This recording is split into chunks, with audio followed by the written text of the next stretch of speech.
আমার টেলারিং ক্লাসের আজকে হচ্ছে তৃতীয় দিন। তো তৃতীয় দিনে আমি কি শিখবো সেটা তোমাদের সাথে শেয়ার করব। টিফিন বক্স আমার এদিকে রেডিও হয়ে গেছে। এই যে আমার পাস্তা, এই যে আমি এখন আবায়াটা পরে আছি। এইটা আমি গত কয়েকদিন আগেই কিনেছিলাম, তোমাদের দাদাভাই কিনে এনেছিল।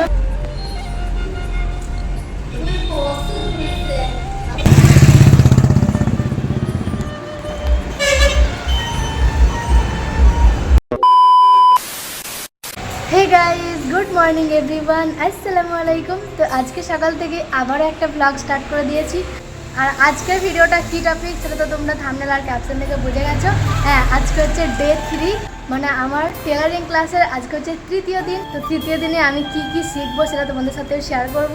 এখন বাজে ঘড়ি কাটাই প্রায় 8টা মতো। আজকে না ঘুম থেকে এই টাইমেই উঠলাম। তোমাদের দাদাভাই এই কাছে কাজে গেছে, মানে রুমের কাছাকাছি, তাই দুপুরবেলা খেতে আসবে। রান্নাবান্না আমি এইমাত্রই করছি, এখন রান্নাবান্না করছি আর তোমার সাথে কথা বলছি আর কি। আর বেশি কথা বলতে পারবো না, কারণ সংসারের অনেক কাজকর্ম আছে। তারপরে আমার নিজেকে রেডি হতে হবে, তারপরে বের হতে হবে। এমনিতেই হেঁটে হেঁটে যেতে হয়, আমাকে একটু আগে করেই বেরোতে হয় আর কি।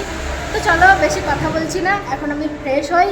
ঘুম থেকে উঠে ব্রাশ করছি, এখন আমি ফ্রেশ হই, তারপরে আমার টিফিন রেডি করি আর সংসারের সব কাজকর্মগুলো আগে সেরে নিই, তারপর তোর সাথে আবার কথা হচ্ছে। চলো, টিফিন বক্স আমার এদিকে রেডিও হয়ে গেছে। এই যে আমার পাস্তা, আমি সাথে কিছু এইদিকে শসাও বানিয়ে রেখেছি। শসা খেতে বেশ ভালো লাগে, ওই জন্য শসাও নিয়ে নিলাম। এই যে আমার টিফিন বক্স রেডি, আর এটা আমার পানির বোতল। টিফিন বক্স তো রেডি হয়ে গেল। এবার চলো আমি রেডি হব, আর আমি এখন গোসল করব। গোসল করে তারপর ড্রেস পরে রেডি হব, আর তারপরে বের হব। অনেকটা বেজেও গেছে, কিন্তু প্রায় 9:30 বেজে গেল। আমাকে 10টা 10-এ বেরোতে হবে আর কি এখান থেকে। তো চলো আগে গোসল করে আসি, এরপর রেডি হয়ে বের হয়, তখন তোমার সাথে আবার কথা হবে। চলো। তো গাইজ, আমি এখন বেরিয়ে পড়েছি, আর এখন প্রায় 10টা 15 মতো বেজেই গেছে। 15 মিনিট আমার হাঁটতেই লাগবে। তো চলো এখন যাওয়া যাক। আর আজকে আমার ক্লাসের তৃতীয় দিন বললামই তো। তো কী শিখছি সবই তোমার সাথে শেয়ার করবো। আর এই যে আমি এখন আবায়াটা পরে আছি, এইটা আমি গত কয়েকদিন আগেই কিনেছিলাম, তোমাদের দাদাভাই কিনে এনেছিল, কিন্তু প্রচণ্ড বড় হচ্ছিল। এইদিকে লেন্থটা অনেক বড় ছিল, সেই জন্য আমি আমার টেলারিং ক্লাসেই ম্যামকে দিয়েছিলাম এমনি সেলাই করতে। আর উনি কালকে আমার সেলাই করেও দিয়েছিলেন, তাই আজকে আমি এটা পরে যাচ্ছি। চলো আমি এখন যাই, তারপরে গিয়ে ক্লাসরুমে পৌঁছিয়ে তারপর কথা হচ্ছে আমার।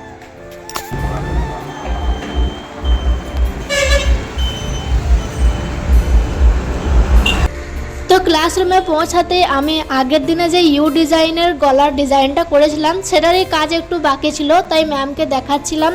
ম্যাম আমাকে বললো যে এই পিছনে যে ব্যাক পিসটা থাকে, মানে এটা ফেসিং পিস বলে, এটারই কিন্তু হাতের সুই সুতো দিয়ে একটু সেলাই করতে হয়।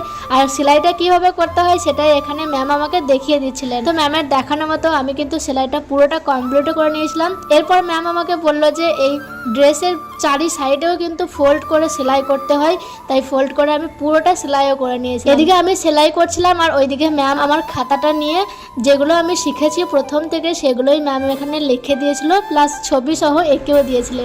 যেগুলো আমি প্র্যাকটিস করেছি প্রথম থেকে সেগুলোই ম্যাম আমাকে এখানে লিখে দিয়েছিলেন। এরপরে ম্যাম আমাকে বলল যে এই যে ইউ নেক, ভি নেক, তারপরে গ্লাস নেক, স্কোয়ার নেক, যেগুলো তোমাকে শিখিয়েছি সেগুলো কিন্তু কিভাবে করতে হয় সব আমার এই খাতাতে লেখা আছে। তোমাকে কিন্তু দেখে দেখে লিখতে হবে। যেহেতু ম্যামের খাতায় লেখা ছিল মালয়ালম ভাষায়, আর আমি সেটা বুঝতে পারছিলাম না, তাই ম্যাম আমাকে বললো যে তুমি শুধু ছবিগুলো এঁকে নাও, আর বাড়ি থেকে এগুলো তুমি ট্রান্সলেট করে লিখে নিয়ে আসবে। তো সব গলার ডিজাইনগুলো আঁকা হয়ে যাওয়ার পরে কিন্তু টিফিন টাইম হয়ে গিয়েছিল, তাই সবাই কিন্তু খেতেও বসে পড়েছিলাম। আমিও এদিকে হাত ধুয়ে খেতে বসে পড়লাম। আর আজকে টিফিনে তো আমি পাস্তা নিয়ে গিয়েছিলাম, তোমাদেরকে তো দেখিয়েছিলাম, আর সবাই কিন্তু ভাত নিয়ে এসেছিল। তো এই টেবিলে বসে সবাই একসঙ্গে খাওয়া দাওয়াটাও করে নিলাম। আর খাওয়া দাওয়া কমপ্লিট করে একটু রেস্ট করেছিলাম।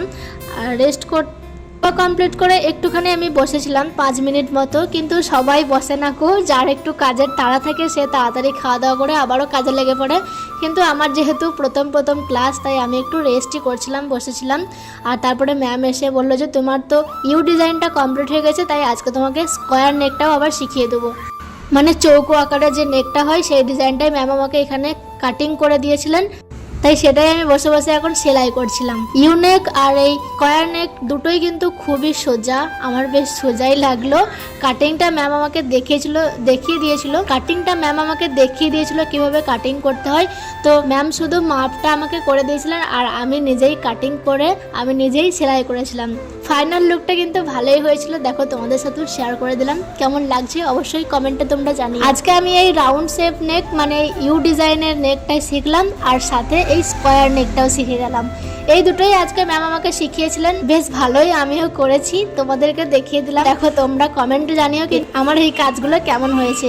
তো আজকে এই দুটো ডিজাইনে শিখিয়েছিল ম্যাম, আর কিছু শেখানো হয়নি। তো তারপরে ছুটি হয়ে গিয়েছিল আর সবাই একসঙ্গে বাড়িয়ে চলে গিয়েছিলাম। আজকের এই ভিডিওটা এখানেই শেষ করছি। কেমন লাগলো তোমাদের অবশ্যই কিন্তু কমেন্টে জানিও। চলো আবার দেখা যাবে ডে 4-এ। আল্লাহ হাফেজ, টাটা।